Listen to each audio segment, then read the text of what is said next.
Hello everyone, welcome back to the channel. I'm Tom Worth Jr. Wanted to talk a little bit about the New World Order that is taking place at the throwing up of everything by Donald Trump. In particular, over the last week. It was a week ago today over in Munich when the security conference was getting started or about to get started, where Pete Hegseth addressed them and stunned everyone with what he said, that they would have to do things themselves from now on. And then the next day, J.D. Vance, shocking everyone by just talking about censorship and how they needed to bring this basically neo-Nazi far right party into the German political scene. And that's coming up with their chancellor elections on this coming Sunday. And Vance proceeded to meet with that far right party. This is a typical move out of Trump's playbook, is legitimizing people and things that ought never be legitimized. He did this with Kim Jong-un. He does this with Vladimir Putin. These people are ostracized for a reason, and everyone, the democracies of the world unify against these forces. And Donald Trump seeks them out and seeks to legitimize them by giving them FaceTime with the United States. This is terrible tactics, terrible policy if you are a friend to democracy. Well, here we are a week later, and so much has happened. Europe is trying to get up off the mat here, and I think they're doing the best job they can. These are different countries. It's not like different states in the United States, but you're all one country. They're all different countries, and they've got to figure out how to respond together with the United States abandoning them, and not only abandoning them, but trying to forge an alliance with Vladimir Putin, a dictatorship, a brutal international criminal. And U.S. Congress, the Republican side, still not weighing in on this.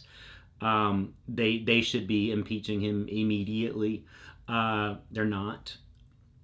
We'll see about this.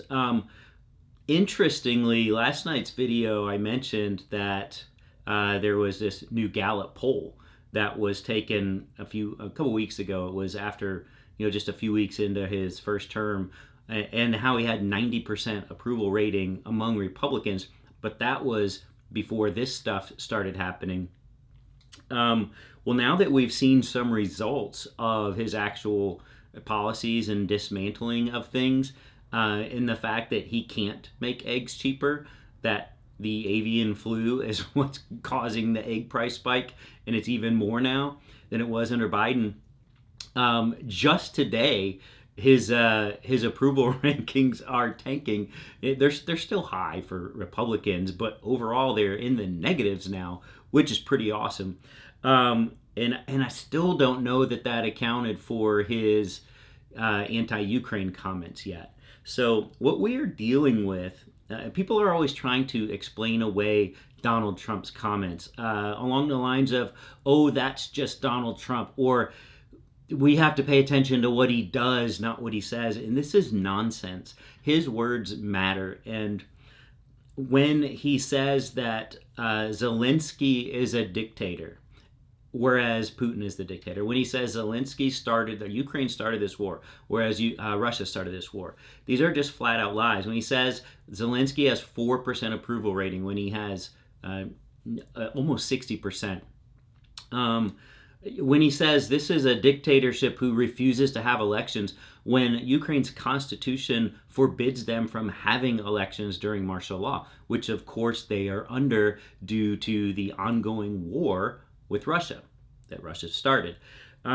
This is pure Donald Trump vengeance, because he was slighted by Zelensky back during the whole, probably goes all the way back to when he was impeached in his first term based on the improper calls and the quid pro quo. He's hated Zelensky ever since.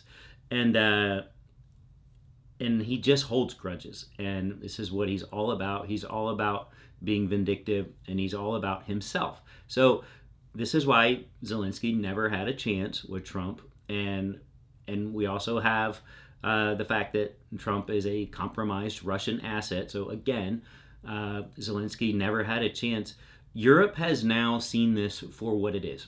They suspected it, they've dealt with it, and now over the past 7 days, they were just punched in the face with it repeatedly. And they were over in Munich, and they were from Mar-a-Lago by Trump earlier this week. So what are they doing? They're trying to figure out not only what do we do without an American security umbrella, but what do we do for things like our energy supplies? Because America stepped up and filled in a lot of the gap after the Russian sanctions kicked in, because that's where most of the natural gas for Europe came from, and oil, and especially into Germany. They've had to source a lot of this from the United States instead of Russia. Well, what happens when the United States says they're turning off their supplies? Well, Europe is now looking to Canada. And this is fascinating. I was looking up some stats. The Royal Bank of Canada, RBC, had put out a report a week or two ago, coincidentally. It's kind of a briefing over the state of Canadian oil strategically and natural gas. The United States is largely energy self-sufficient today, but the AI and crypto, but mostly AI energy, just through the roof lately, and it's only going to get worse. And the U.S. probably won't be able to meet its own supplies in coming years. As it currently stands, we don't need a lot of help from outside the U.S., but of what we do import, 99% of our natural gas imports come from Canada. 90% of our electricity that we import into the United States comes from Canada, and 60% of the oil that the United States imports comes from Canada. And Canada is only getting their LNG, liquefied natural gas, up to speed in a big way like the United States already is. That's the form that it needs to be in to be able to be shipped across oceans rather than transported through pipelines. Canada has 6 approved projects on their west coast for LNG transportation to go over to Asia, and one of them will be coming online this year. And they're going to be able to get it to Asia in 10 days from the Pacific coast, whereas U.S. LNG suppliers have to go from the Gulf Coast through the Panama Canal and that over to Asia. That takes 20 days. But that's an Asia focus. They haven't even been focusing on Europe because the U.S. has been meeting that supply. And the U.S. is cheaper than Canada for these things. But you have to now factor in, if you are Europe, not who's the cheapest, but what happens when they just refuse to provide any oil or LNG to us, like the United States quite possibly could if Trump gets his way.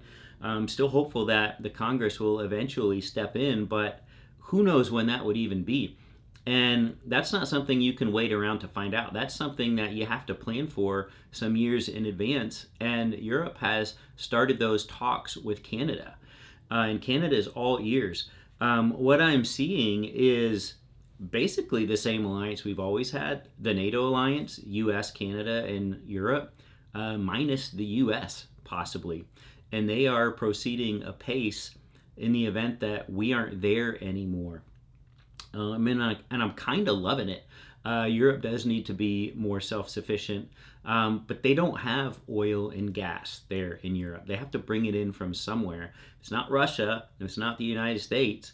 Canada is your guy, and that's pretty great. They're not taking this lying down. They need to be strong in this. The British Prime Minister is coming to Washington next week, and he needs to have some ammo in his back pocket for how he's discussing things with Trump, and realize that no matter what Trump says, it's going to be a lie. He is already allied with Vladimir Putin. He is a Russian asset.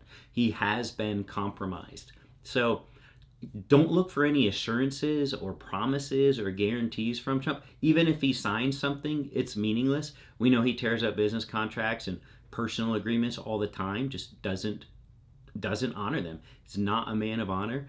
He's not a man you can trust. Putin and him, they're exactly the same. At some point, the U.S. GOP Congress will get it, but they haven't yet. And with things like approval ratings dropping through the floor over the last few days, and then once we fully bake in what he said about Ukraine and Russia and just parroting the Russian talking points, that's going to take a real hit. The main reason most people think that the GOP Congress has fallen into line and won't say anything about him is Elon Musk and his threat to primary them with his unlimited bankroll. So when they come up for re-election a year and 9 months from now, these GOP Congress people, that they might not even make it to that election. They might lose out in a primary bankrolled by Elon Musk. But and that's because Donald Trump has been so extraordinarily popular among Republican voters. So if he loses that, if they are turning on him, then the threat to fund other Trumpers instead of the ones that are already in Washington won't be as big. It won't be as scary, because in the 2018 midterms, a lot of Trump-backed people lost. And now, it's a different story when you have all the money in the world behind you, which they did not have in 2018. But what matters is who the voters want. And American voters do not want someone who is aligned with Vladimir Putin. The reason they are still going along with Trump is they don't believe that he is. They're still under the illusion that, oh, that's just Trump. This is some negotiating mastermind at work here, and he's just trying to blah, blah, blah, blah. When reality hits, inflation is going up. He said he would end it on day one. Okay, what day are we on now? He was inaugurated almost a month ago. It's getting worse. Like all of his lies are going to come home to roost, and they will peel off from him. I mean, keep in mind the Democrats did win the midterms in 2018 after Trump won in 2016. So that could very likely play out again if the Democrats get back control of the reins, and things look very different. They won't ratify anything that Trump does. They won't fund anything Trump does. They won't confirm anyone for Trump. So any Supreme Court appointments that might come up, if someone retires, that would have to be done now while the Republicans still have the Senate. So there's just a lot that Trump is trying to upend. And yes, he's playing golf, and he's not actually doing it himself. His terrible people are. But there's just a lot going on. Also, the Eric Adams thing, the governor of New York decided not to remove him. It's just they've never removed a democratically elected mayor in the history of New York State, going back over 200 years. So she didn't want to be the first one to do that, to undo the will of the people, as she said.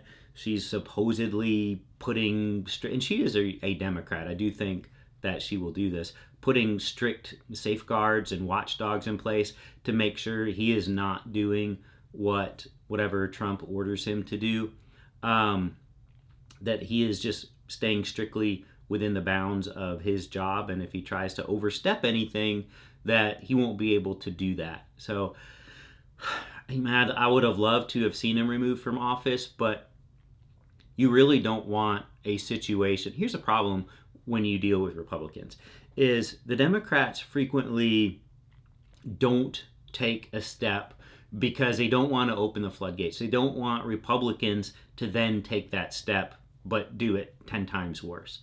And if she takes the step of removing this mayor, then who knows what the Republicans are going to do. in all of the legislatures and executives that they control at the state level throughout the country. So the problem with that thinking is it never matters. The Republicans always do their very worst, regardless of some imaginary higher standard that the Democrats try to hold themselves to. But that's what she's doing, and hopefully she can put some safeguards in place and protect the people of New York City from whatever Trump's trying to do to them. This is largely immigrants and that type of issue. So that's where we're at today. Don't think I'll get another one out tonight, but we will talk again tomorrow. See ya.